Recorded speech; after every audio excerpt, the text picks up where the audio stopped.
Suatu sore, di salah satu jalan di tengah hutan, cahaya orange mulai tenggelam di barat.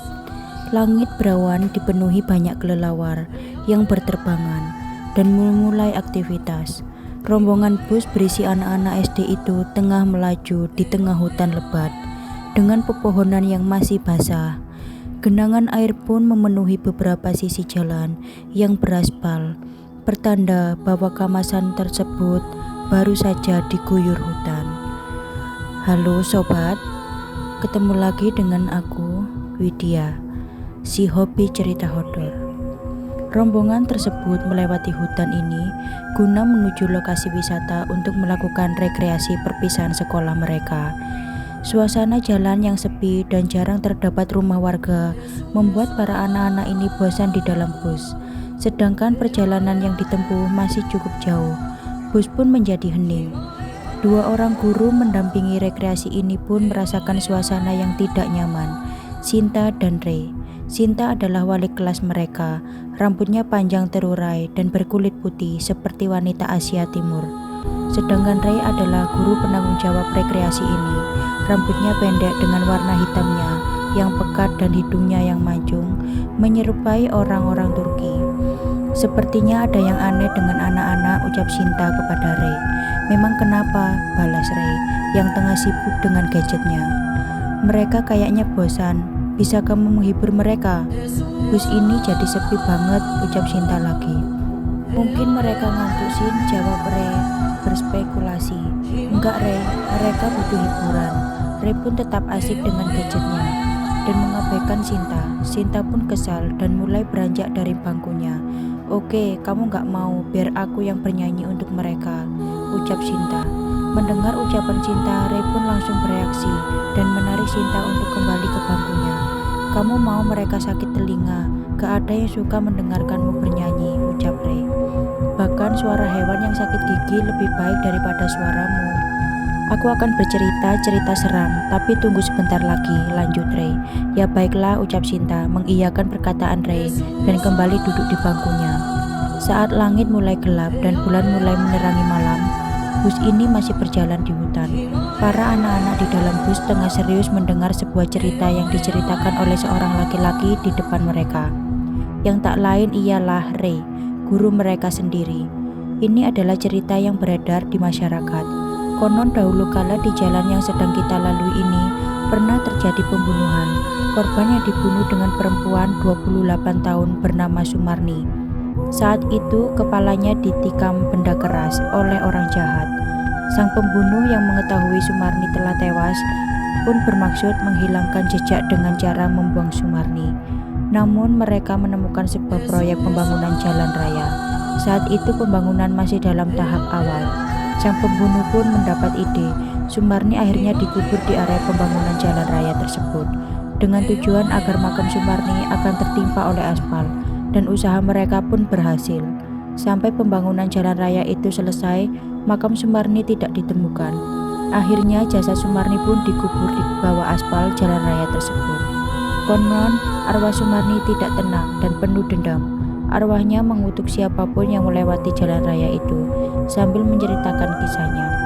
Menurut mitos, saat kutukannya muncul, jalan raya itu akan dipenuhi kabut dan daun-daun pepohonan akan rontok dengan sendirinya. Dan arwah Sumarni akan muncul dengan gaun panjang bermotif batik. Selesai. Ray pun menyelesaikan ceritanya.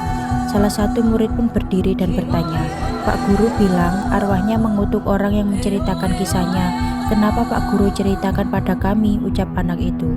Itu cuma mitos, balas Ray sambil tersenyum lembut menanggapi pertanyaan muridnya itu. Tiba-tiba seorang anak lainnya berdiri dan berjalan dari bangku belakang menuju ke arah Ray. Pak Guru, ucap anak itu sambil menarik pelan baju Ray. Iya, kenapa? Tanya Ray. Itu sungguhan, bukan mitos, ucap anak itu. Maksudmu cerita tadi? Enggak kok, itu hanya cerita, ucap Ray meyakinkan. Tidak Pak, itu sungguhan, ucap anak itu lagi. Pak Sumarni memakai gaun batik coklat, rambutnya panjang, dan memakai sandal bangkiak kayu. Lanjut anak itu dengan bertanya pada Ray. Loh, kamu benar sih? Apa sudah ada yang pernah bercerita cerita ini padamu? Tanya Ray. Anak itu pun menatap Ray dengan datar. "Enggak, belum ada yang bercerita," ucap anak itu. "Aku melihatnya sendiri, wanita yang diceritakan Pak Guru," ucapnya. Ray yang bingung tidak terlalu menanggapi omongan muridnya ini. "Dia berada di samping Pak Guru sekarang," lanjutnya. Ray pun terkejut dan menganggap omongan anak itu hanyalah candaan. "Nak, kamu mau menakuti temanmu ya?" tanya Ray. "Enggak Pak, dia benar-benar sedang berdiri di samping Bapak, Sumarni," ucap anak itu. Ray pun menoleh ke samping dengan perasaan tidak enak dan tak ada sosok apapun di sampingnya. Ray pun mulai merasa aneh dengan anak yang berdiri di hadapannya ini. Sebenarnya apa maksudnya? Dia tidak seperti anak-anak lainnya, tidak tampak serius dan tidak berbohong. Ray pun menoleh ke Sinta, namun Sinta tertidur. Anak-anak yang lain terlihat terdiam dan kebingungan tentang apa yang sedang terjadi di sini. Suasana menjadi hening ditambah suasana hutan di luar bus yang gelap, atau bisa dikatakan suasana bus menjadi mencengkam. Ray pun kembali berbicara pada anak itu. "Nak, jangan membuat teman-temanmu takut ya," ucap Ray dengan lembut. "Pak, dia bicara padaku," ucap anak itu sambil menatap ke arah samping Ray. "Dia bilang namanya Sumarni, wajahnya pucat Pak, menyeramkan," tambahnya. Ray pun menahan kesal dengan tingkah laku anaknya ini. "Pak, dia bilang dia ingin ikut bersama kita," ucapnya lagi. Ray tetap diam dan mengabaikannya. "Pak, dia bilang dia sedih sendirian berada di bawah aspal. Dia ingin ditemani," ucapnya lagi. Ray pun kesal dan menyuruh anak itu untuk duduk kembali di bangkunya. "Cukup, kembali ke bangku," ucap Ray dengan nada tinggi dan berhasil membuat anak itu kembali ke bangkunya.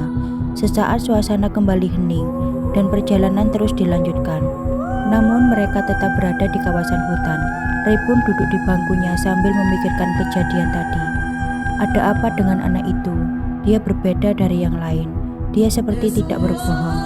Dan kenapa dia sangat yakin dengan apa yang ia ceritakan, ucapnya dalam hati. Dia malah tidur," ucapnya lagi dalam hati sambil melirik Sinta yang tertidur nyenyak. Tiba-tiba sang supir menginjak rem dan bus berhenti mendadak. Sontak anak-anak pun terkejut dan kebingungan. Ray yang juga terkejut pun langsung melihat ke arah sang supir. "Ada apa Pak? Kok ngerem mendadak begini?" "Anak-anak jadi kaget semua," ucapnya pada sang sopir. Sang sopir pun dengan tangan gemetar menunjuk ke arah kaca spion. Aku seperti melihat sesuatu di pojok bus, di belakang bangku terakhir, di dekat kaca belakang," ucap sopir itu dengan gagap dan wajahnya yang ketakutan. "Memang ada apa?" Ray yang penasaran pun langsung berbalik badan dan melihat ke arah yang dimaksud supir itu. Seluruh tubuhnya bergetar dan keringat membasahi wajahnya di saat ia melihat sesosok wanita yang menyeramkan, yang memakai gaun berwarna coklat dengan motif batik dan berambut panjang, yang kusut tengah berdiri di pojok bus yang gelap. Wajah pucatnya pasti seperti mayat, sorot matanya tajam sambil menyeringai ke arah Ray. Sosok itu terlihat berdiri di belakang bangku salah satu murid, pun terdiam dengan wajah ketakutan dan merasa tak percaya dengan penampakan yang dilihatnya ini. Anak-anak pun makin kebingungan dengan apa yang sedang terjadi. Ray mengira anak-anak melihat juga penampakan itu. Ray pun mencoba menenangkan mereka. Tenang anak-anak, mungkin kalian salah lihat. Hal buruk akan terjadi bila jalan raya tidak berkabut dan dedaunan tidak rontok," ucapnya dengan gugup. Salah satu anak pun berdiri dan berbicara. "Pak Guru, kenapa tidak bilang dari tadi? Lihatlah keluar." Anak-anak lainnya pun mengangguk dan meyakinkan Ray.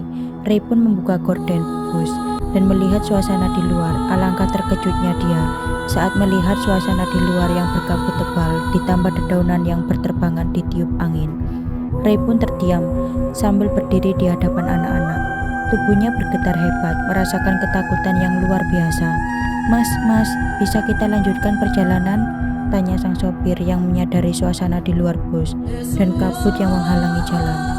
Namun Ray yang sedang ketakutan hanya diam, tak berkutik karena terus ditatap oleh sosok arwah Sumarni yang berdiri di pojok bus yang gelap, dan akhirnya sosok itu pun menghilang. Namun Ray masih merasakan ketakutan yang luar biasa.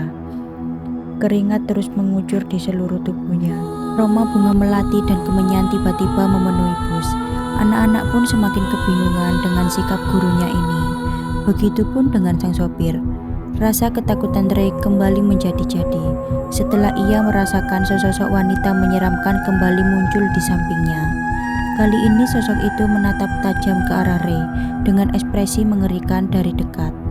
Ray yang sudah takut setengah mati itu pun berusaha menahan agar dirinya tidak berteriak. "Mas," ucap sosok mengerikan itu dengan suara lirih memanggil Ray. "Kok sampean bisa ndeleng aku kang kene to, Mas?"